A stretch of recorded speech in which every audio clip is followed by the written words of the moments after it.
Olá a todos e todas. É um imenso prazer estar com vocês neste importante e renomado congresso. Fui convidada a palestrar sobre o tema A Inovação em Negócios durante a Quarentena. Sou a professora Maria Eugênia Porém, professora da Unesp, e espero apresentar para vocês algumas reflexões sobre essa temática que me é tão cara.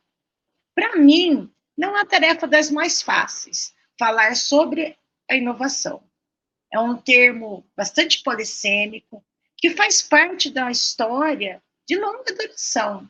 A inovação faz parte da história da humanidade e é inerente ao próprio espírito humano, ligado à sua sobrevivência, evolução e desenvolvimento. Exemplo não nos faltam: o fogo, a roda, a escrita, assim como máquina a vapor, a prensa, são alguns artefatos inovativos que, ao longo da nossa história, nos ajudaram a alterar ou melhorar padrões sociais, culturais e econômicos. Com o avanço do capitalismo, entretanto, especialmente a partir do século XX, é onde nós notamos, uma presença cada vez mais robusta e disseminada da inovação. É neste século que a inovação passa a se tornar relevante, ou melhor, ainda mais relevante para muitas sociedades. Também a gente não pode se esquecer, os avanços ligados os grandes avanços, na verdade, ligados à medicina, engenharia, física, química e tantas outras áreas de saber, são notáveis no que diz respeito à capacidade, à nossa capacidade humana, de buscar formas de superar problemas, de aperfeiçoar protocolos, de gerar e propagar novos conhecimentos, que impactaram enormemente na natureza e na vida social.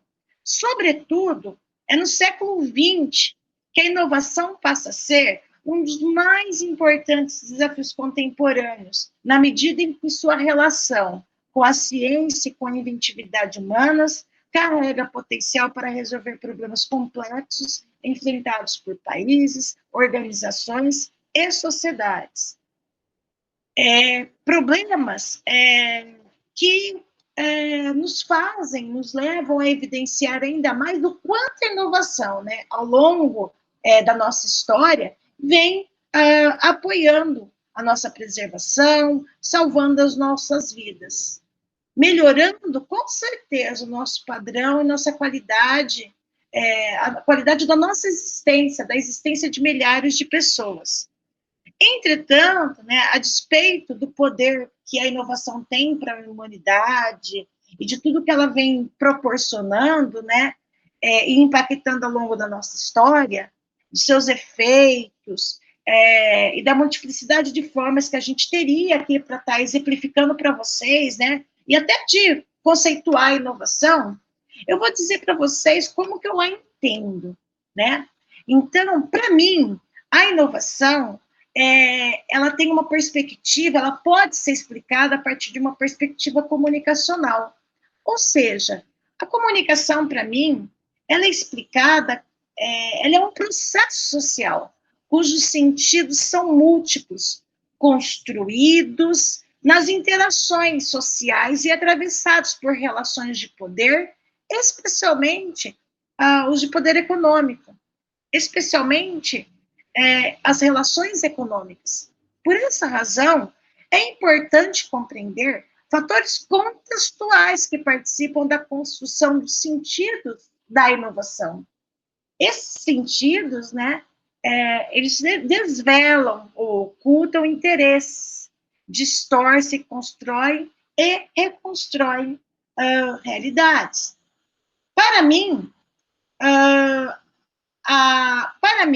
a inovação ela faz parte de um jogo de sentidos, constantemente negociados pelos interlocutores, em meio a esses seus interesses, as suas ideologias, conformados em determinado tempo e espaço.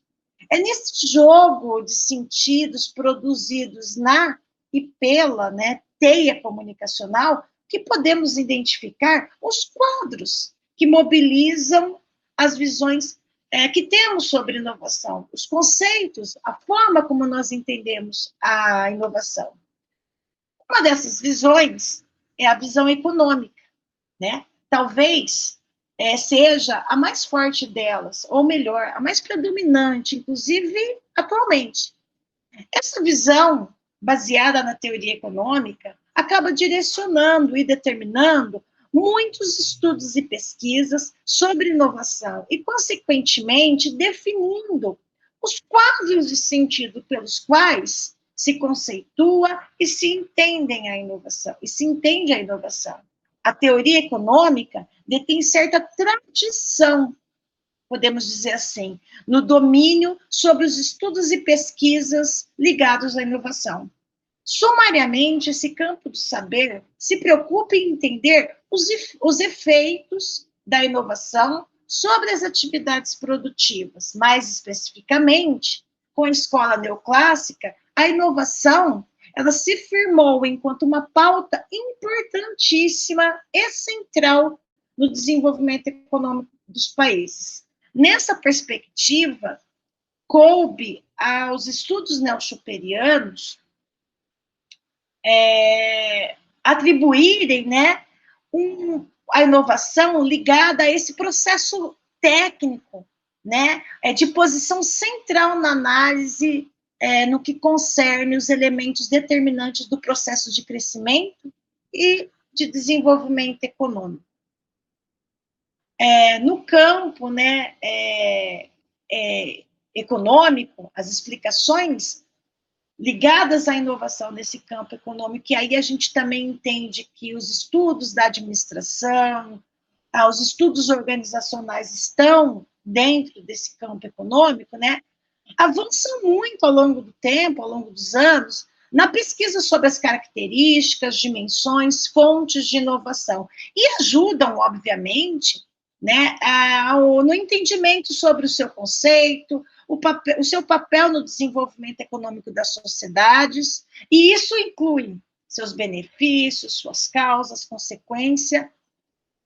Muito embora esses estudos, né, baseados, né, na tradição econômica estejam longe de chegar a um consenso, a gente observa neles, né, um lugar de destaque que se tem, né, ao se estudar inovação, um lugar de destaque em relação às organizações e temáticas que são associadas a elas, como, por exemplo, os estudos sobre empreendedorismo, né? Ele acaba sendo uma dessas temáticas importantes, muito ligadas ao estudo e às pesquisas sobre inovação.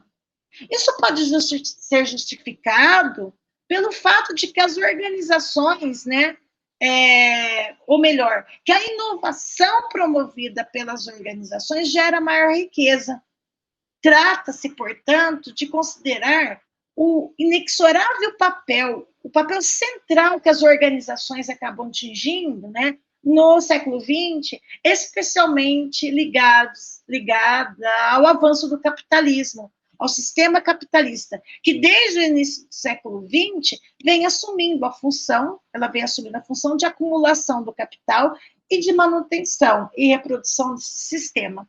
Vale lembrar também que a reorganização do capitalismo pós-industrial é onde se concretiza a relevância da inovação como motor do desenvolvimento econômico e sua relação entre ciência, tecnologia e setor produtivo como provedores, né, de soluções aos mais diversos âmbitos sociais. A partir dos estudos, né, sobre essa passagem do capitalismo industrial para o capitalismo pós-industrial, nós podemos destacar aí no contexto atual a sua grande marca, que é o ambiente digital, que redefine espaços de intervenção e competência dessas organizações, desafiando-as a pensar em novas estratégias de atuação. Mesmo porque esse contexto está sendo configurado em meio à transição, né, do mercado físico baseado na produção e na distribuição de produtos, simbólico, cuja força não está na funcionalidade dos produtos, mas, sobretudo, está nos significados sociais que eles emanam. Esse mercado simbólico, estruturado por uma trama cultural que envolve e redefine as relações e as interações estabelecidas entre as organizações e seu público, altera as condições de gestão, os modelos de negócio, as condutas e ferramentas estratégicas usadas por essas organizações. E isso acaba impulsionando, obviamente, um redesenho estratégico e organizacional. É um cenário bastante particular que ganha maior expressão com as tecnologias da informação e da comunicação e com a internet. Porque elas, ao serem incorporadas ao e pelo sistema capitalista, né, esse conjunto de instrumentos tecnológicos digitais acabam ampliando, né, a contextura social, cultural e política e econômica, que permite ecoar novos sentidos relacionados à inovação. Esses novos sentidos, inclusive, celebram a inovação como fórmula de sucesso de indivíduos e organizações e como fórmula de sucesso para o desenvolvimento de territórios e populações. Logo, né, essa transformação digital é a própria singularidade, né, a própria expressão que marca a inovação, especificamente nesse século, né, que acaba inaugurando, vamos dizer assim, né, um mundo fluido, que suscita novos padrões de consumo, novas vias de produção, novos tipos de emprego e de trabalho. Sobretudo, ele anuncia um novo mercado simbólico, sustentado pela velocidade e dinâmica interativa que multiplica novos atores sociais em novas relações e em novas organizações. Esse é o mundo das coisas novas, né? É um mundo fluido e reticular. A narrativa da novidade, do novo, automaticamente acaba nos remetendo, né, àquilo que a inovação deve mais provocar na gente, né? Que deve mais nos proporcionar, que é estar inseridos nesse mundo inovativo, perpetuado por essa ideia de inovação constante. É uma inovação, é uma novidade, é um novo, enquanto uma ideia de bem comum. Um lugar onde todos devem se aproximar deste bem comum para poder viver bem. É uma ideologia capaz de salvaguardar, né, as empresas e as pessoas, podendo garantir, quem sabe, para elas um futuro próximo. É um mundo da destruição criativa, como bem disse Schumpeter. É um mundo que agora é transmutado discursivamente para uma espécie de culto à novidade, que faz a roda do mercado girar e que se justifica, né, na necessidade individual de inovação constante. Um novo celular, porque aquele que comprei há um ano atrás já não me serve mais. Ou porque a Apple lançou um novo dispositivo mais moderno, e aí eu tenho que comprar um novo aparelho inteiro para poder seguir aquilo que a Apple lançou. Enfim, há uma discursividade que dá manutenção a essa dinâmica do mercado, já que somos sempre obrigados a comprar novidades. Se a lógica é a destruição criativa, então, ou aquilo que hoje está na moda falar de um mundo VUCA, ou seja, um mundo volátil, incerto, complexo, ambíguo, nada mais natural que encarar as crises como oportunidade para inovar. Certamente, encarar as crises como uma grande oportunidade de gerar aquilo que a gente chama de um novo normal. Então, a novidade, ou melhor, então, esse novo normal é a novidade do momento. É a grande oportunidade que se tem de sair da crise mais fortes. Em tempos de pandemia, quando nós diariamente somos interpelados por notícias de mortes no mundo todo, de crise sanitária, de crise econômica, o que esse novo normal, esse aspecto ligado à inovação, da crise, da oportunidade, nos remete a pensarmos nos bons exemplos de negócios inovadores. Eu trouxe alguns exemplos para vocês. A MRV, que é uma empresa que constrói e vende casas, apartamentos, né? É uma empresa que operava antes da pandemia quase que 100% presencial, já que a compra de um apartamento, a compra de um imóvel, ele depende muito da forma como o vendedor e o cliente, eles interagem. Agora ela passa a ser 100% virtual, com a impossibilidade, né, de atuação presencial imposta pela quarentena. O que a MRV fez? Né? Ela acabou criando uma forma de sair da crise, se tornando 100% digital e criando aquilo que ela chama de investimento na experiência do usuário. Então, a MRV, a partir de toda uma linguagem publicitária, acaba gerando, né, uma nova forma de interagir com seus clientes, trazendo também um discurso, defendendo um discurso de ficar em casa, já que não teria outro jeito, né? A pandemia foi imposta como lei, então ela criou o Fique em Casa, dizendo para os seus clientes, né, que ela se transformando 100% digital, ela iria gerar mais experiência, uma experiência ainda melhor na compra de imóvel. Uma outra estratégia de inovação nos negócios, que até me surpreendeu um pouco, foi a união dos grandes concorrentes de telefonia móvel, a Claro, a Oi, a TIM e a Vivo. São, no antigo normal, vamos dizer assim, essas empresas, elas disputavam cada pedacinho de mercado.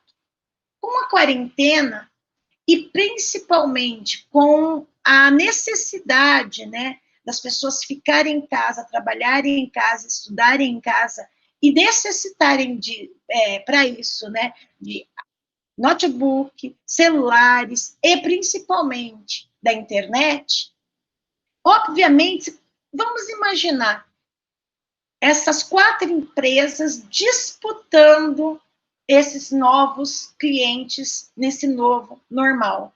Então, elas criaram uma hashtag ou uma estratégia do Fique Bem, Fique em Casa, dizendo que essas 4 empresas concorrentes estavam se unindo para fornecer melhor experiência em banda larga, né? Segundo ela, elas lançam essa ação conjunta, essa campanha conjunta, para assegurar a conexão de seus usuários, sem que eles precisem sair de casa. É interessante, né, notar, né, como a Claro, a Oi, a TIM e a Vivo, elas acabam se unindo, né, para manter a pessoa em casa e conectada, e trabalhando com um discurso de que elas se unem para a pessoa ficar melhor em casa, mas também a gente pode ter uma leitura dessa inovação, né? A gente pode ler que a disputa poderia, por menores preços, por melhores pacotes, poderia se tornar tão acirrada que esse novo normal para as pessoas poderia ser justamente em criar um hábito de estar sempre buscando o melhor preço. E aí iria ser uma guerra, né, entre empresas. Elas preferiram, então, aderir a uma união, né, a aderir a essa junção de suas forças para oferecer uma melhor experiência ao cliente. Outra experiência de inovação nos negócios que eu trouxe para vocês foi uma ação criada a princípio pela Stella Artois, com apoio aos restaurantes, aos estabelecimentos, né? E depois ela acabou atraindo a Nestlé, a Nespresso, né? Com o apoio da startup Chef Clubs. Essas empresas que são grandes no seu ramo e dependem do pequeno negócio, né, para capilarizar o seu produto, para fazer seu produto chegar até o seu consumidor, acabaram entendendo que se elas não ajudassem a esses estabelecimentos a se manterem durante a quarentena, se manterem mesmo de portas fechadas, elas iriam ter uma crise ainda maior. Então, elas criaram essa ação de apoio a um restaurante, aonde elas apoiam, né, a partir de uma plataforma, viabilizam formas de doação de dinheiro para esses estabelecimentos.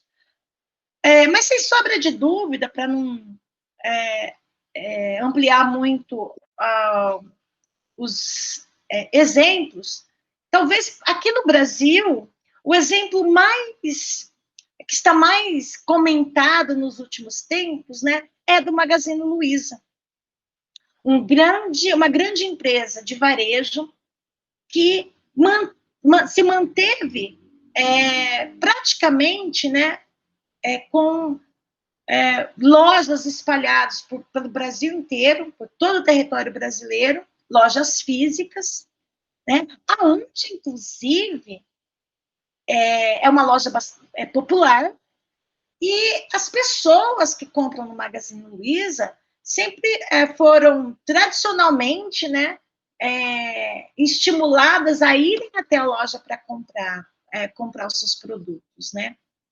Magazine Luiza, ela lançou, com a quarentena, ampliou a sua versão digital, trouxe para o seu modelo de negócio, né, a digitalização dos seus negócios, principalmente das suas operações, e o Magazine Luiza acabou incorporando e ampliando no seu modelo de negócios, o marketplace, apoiando outras empresas a fazerem os seus negócios por meio desta sua plataforma de marketplace.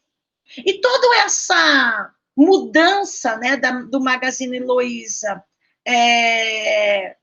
passa a ser tão importante, tão relevante nesse novo normal, que ela se torna uma das maiores plataformas digitais do varejo brasileiro. Ela se tornou, né, uma das maiores plataformas digitais do varejo brasileiro, né?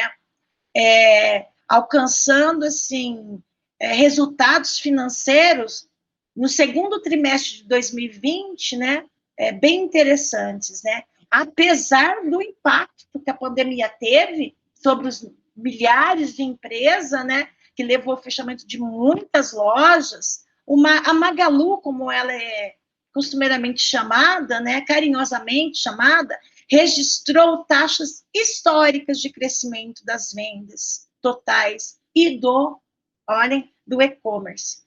Então, a Magalu acaba se tornando, né, essa loja, não só física, mas, sobretudo, virtual também. E entre os meses de abril a junho, a companhia atingiu vendas totais de 8,6 bilhões de reais, um crescimento de 49% frente ao mesmo trimestre do ano passado, quando não existia pandemia. Mesmo com ela tendo, inclusive, a grande maioria das suas lojas físicas fechadas no período.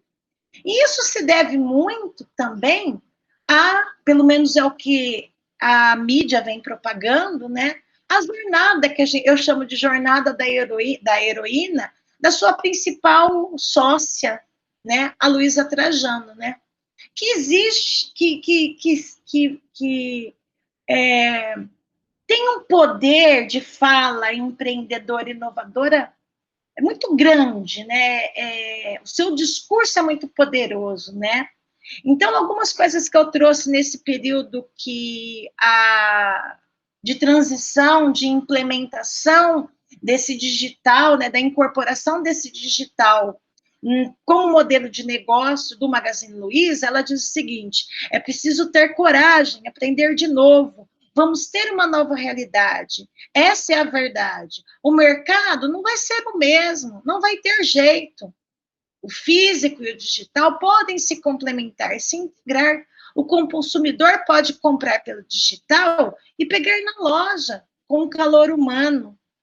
E, sobretudo, ela sempre, desde o começo da pandemia, ela defendeu a ideia de que precisava sim ter a quarentena, que precisava sim as lojas serem fechadas, que precisava sim do isolamento social, que não era uma que a Covid não é uma gripezinha, ela é uma doença perigosa.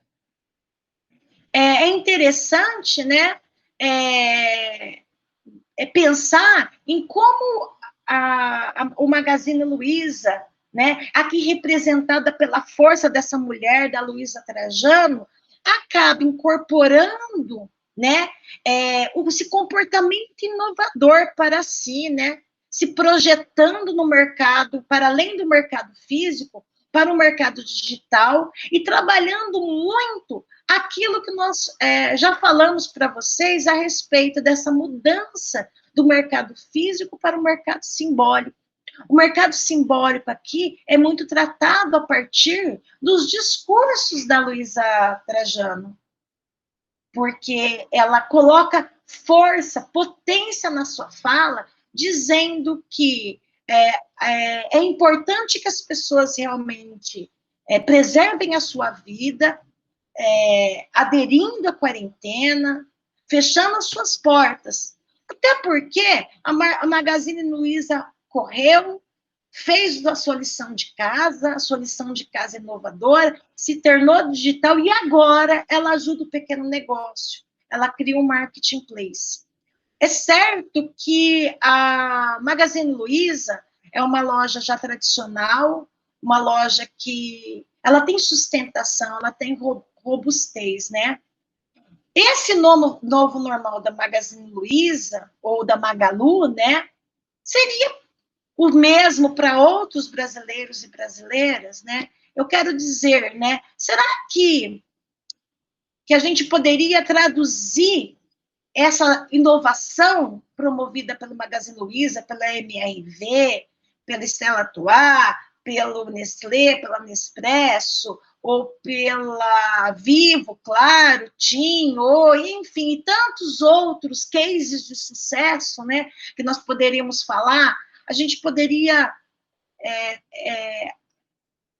ter essas ações inovativas, né, como modelo realmente para todas as outras empresas, né? A pergunta que eu quero fazer, né, tensionar um pouquinho esse aspecto sobre a inovação nos negócios, né, na quarentena, quem realmente pode usufruir de tais inovações? Porque, às vezes, eu penso que talvez para milhares de pessoas, a inovação não seja nada além de uma palavra da moda e não tenha significado algum. Se o novo normal para Luísa Trajano significa ela sair na frente, ela incorporar o digital, né, como um novo modelo de negócio para a tua empresa, Será que isso é possível também para outras empresas? Eu falo isso porque isso me chama muito a atenção, né? Quando nós falamos de inovação nos negócios, sobretudo durante a pandemia, dos apagamentos, que continuam a conviver conosco diariamente, na nossa rua, no nosso bairro, na nossa cidade, no nosso vizinho. Talvez, né, o dono do açougue, a costureira da vila, será que eles estão inovando, né? Será que existem, que são milhares, centenas que existem por aí de pequenos negócios, de micro e pequenos negócios, que, olhem só, representam 99% das empresas brasileiras. Pequenos, micro e pequenos negócios. Não a Magazine Luiza, não a Vivo, não a TIM. Pequenos negócios. Pequenos empreendedores individuais, né? Eles representam 99% das brasileiras, das empresas brasileiras. Às vezes eu percebo que eles são, na sua maioria, silenciados. Inclusive, e talvez ainda mais, em meio a esta crise. Fico pensando, o que será que esses pequenos negócios, que, olha, garante quase que 55%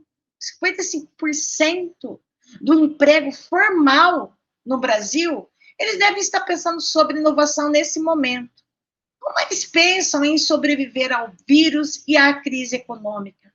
Será que a inovação faz algum sentido para eles nesse momento? Olha só que coisa interessante. Um relatório produzido pela Oxfam Internacional em setembro de 2020, com o título Poder, Lucros e Pandemia, pode até nos dar uma pista sobre essas questões que eu apresentei para vocês, alguma dessas questões que eu apresentei para vocês. Olha só, né? Para apenas tensionar um pouco do que a gente está falando, né?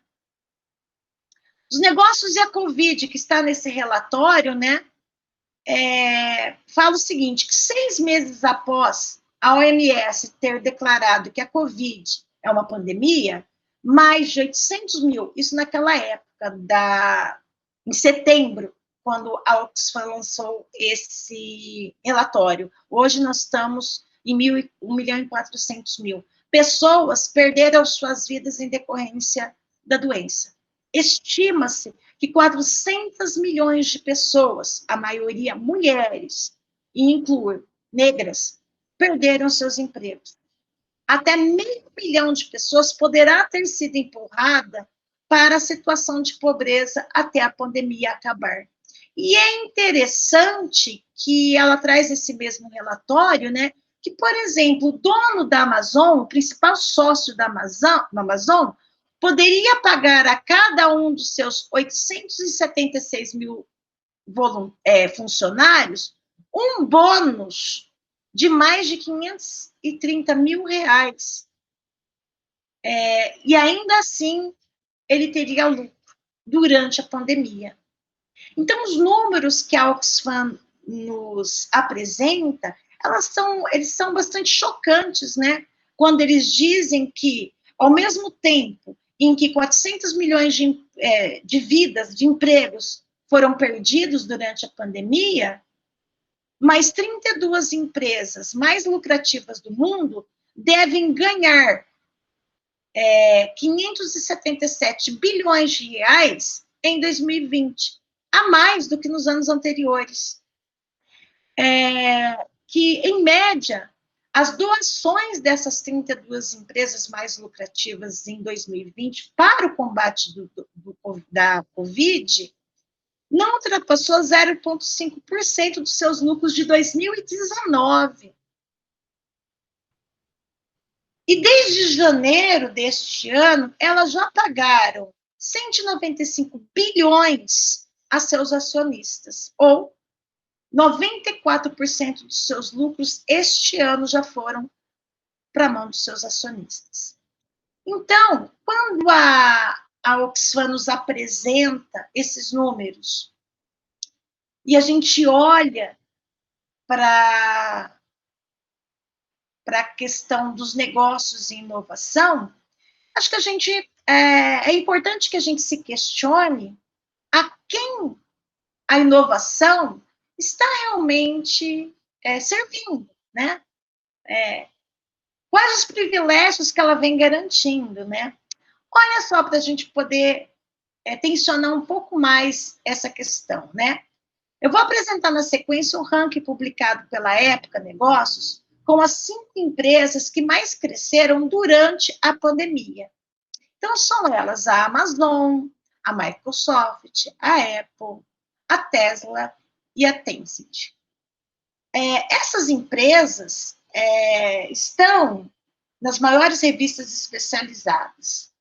São focos, né, nos jornais, são faladas, suas marcas estão sempre estampadas nessas revistas, estão nos jornais, são citadas por esses jornais, estão presentes, né, nos discursos dos professores das universidades, né, são admiradas por estudantes que normalmente estudam seus cases de sucesso, para quem sabe um dia poder trabalhar em uma delas, ou poder se inspirar para ter seu próprio negócio, afinal, empreender é isso, né? É sempre ter sucesso, é buscar incessantemente o seu sonho, lutar pelo seu sonho, né?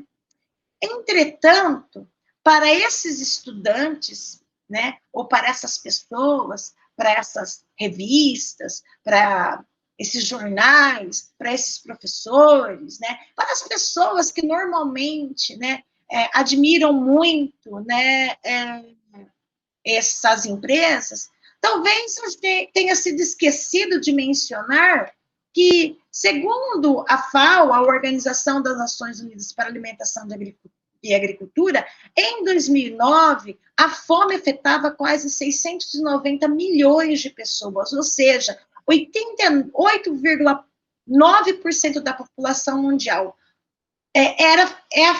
foi afetada pela fome. Quase 1 em cada 9 crianças sofreu de desnutrição crônica no ano passado. Ainda, de acordo com o Sistema Nacional de Informações sobre Saneamento, quase metade da população do Brasil continua sem acesso aos sistemas de esgotos sanitários. O que significa que quase 100 milhões de pessoas, ou 47% dos brasileiros, utilizam medidas alternativas para lidar com dejetos, seja através de uma fossa improvisada, jogando esgoto diretamente em rios. E, além disso, mais de 16% da população, ou quase 35 milhões de pessoas, não tem acesso à água tratada. E isso vamos dizer, algo que, muitas vezes, quando nós mencionamos essas empresas, né, de sucesso, nós, normalmente, às vezes, não levamos em consideração que, ao mesmo tempo em que elas estão crescendo, nós também temos um outro cenário bem contraditório a elas, né? Vamos dar continuidade a essa questão, a esse cenário, a esse contexto, né? Olha só, a Folha de São Paulo divulgou em agosto desse ano a lista das empresas que mais lucraram na América Latina. Das 10 empresas que mais lucraram, vocês podem estar vendo aqui no slide do lado, né?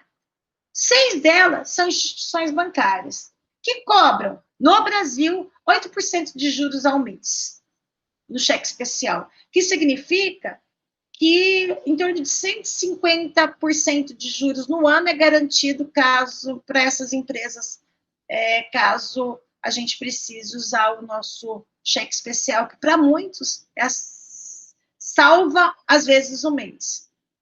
E mesmo com todo esse lucro, os bancos brasileiros, olha só, demitiram funcionários. O Bradesco, nesses últimos dias, aqui eu estou gravando isso por volta do dia, acho que hoje é dia 27, hoje é dia 24, 26 de novembro, ela estava num dos trade topics do Twitter, porque pelas denúncias sobre demissões, né? O que a gente vê é que não só o Bradesco, que demitiu mais de 500 funcionários até o mês passado, mas que foi registrado que os bancos já demitiram mais de 12 mil bancários e bancárias, né, durante a pandemia. Né? São números como esse, né, que a gente precisa, obviamente, levar em consideração quando nós estamos falando de inovação, porque essas empresas, elas têm negócios extremamente inovadores, mantêm negócios extremamente inovadores, né? Eu fiz um levantamento, só para concluir, das 22 pessoas mais ricas do mundo. E escolhi 17, as primeiras 17, as 17 mais ricas do mundo. Donos da Amazon, enfim, a Oracle, a Microsoft, a Google, a L'Oréal, enfim, a série deles aqui, né, de pessoas mais ricas do mundo. Esse levantamento é interessante, eu peguei as 17 justamente porque a soma de todas as suas riquezas é quase o PIB, quase igual ao PIB do Brasil de 2019. A soma de suas riquezas gira em torno de 7,2 trilhões de reais, é quase igual ao PIB de 2019 do Brasil, que é 7,3 trilhões de reais. Ou seja, o PIB do Brasil todo corresponde a 17 pessoas, donas, sócias das maiores de empresas extremamente inovadoras. O que a gente pode entender, então, é que, assim, nessa balança, né, eu gosto de pensar nisso, né, nessa balança, aonde fica a inovação? Né? Como que a gente pode pensar em inovação para quem realmente, né, precisava ser privilegiado por essa inovação? Como que a gente pode pensar em inovação quando 22 pessoas mais ricas do mundo têm tanto dinheiro quanto todas as mulheres da África? Quanto 2.153 bilionários que existem hoje no mundo detêm mais poder aquisitivo que 60% da população mundial. O que a gente poderia pensar sobre inovação quando nós trazemos esses dados, esse outro contexto, para além daquele contexto das empresas inovadoras com negócios inovadores, né? A pergunta que eu quero fazer para vocês, para ir finalizando a minha apresentação, é assim, depois disso, da gente pensar em negócios inovadores na quarentena, a gente pensar um pouco, a inovação serve para quem? Para que ela serve? Por que ela é necessária? Por que ela tem que ser realmente algo inexorável às organizações para garantir a sobrevivência, para garantir a competitividade das organizações, para fazer um país entrar, disputar mercados mundiais? Para quem realmente ela serve, né? Para responder essa pergunta, é o que eu venho tentando fazer, né? Não basta só a gente olhar a inovação a partir da perspectiva econômica, como é tradicionalmente feita, né? Olhando sempre a inovação como um motor do desenvolvimento, ligado muito à questão da tecnologia. É importante a gente pensar a inovação em outros aspectos, em outras dimensões, na sua dimensão social, na sua dimensão cultural e, sobretudo, na sua dimensão política. Eu quero dizer, a quem interessa esse discurso tão potente voltado para a inovação? A quem interessa a gente dizer que as empresas, durante a pandemia, precisam inovar para sobreviver? A quem interessa isso? Quando a gente está no momento onde tem tantas mortes, onde tem tantas empresas falindo, fechando, mandando gente embora, e ainda assim a gente percebe um discurso sendo promovido para incentivar a inovação. Eu não estou demonizando a inovação, não é isso que eu quero dizer.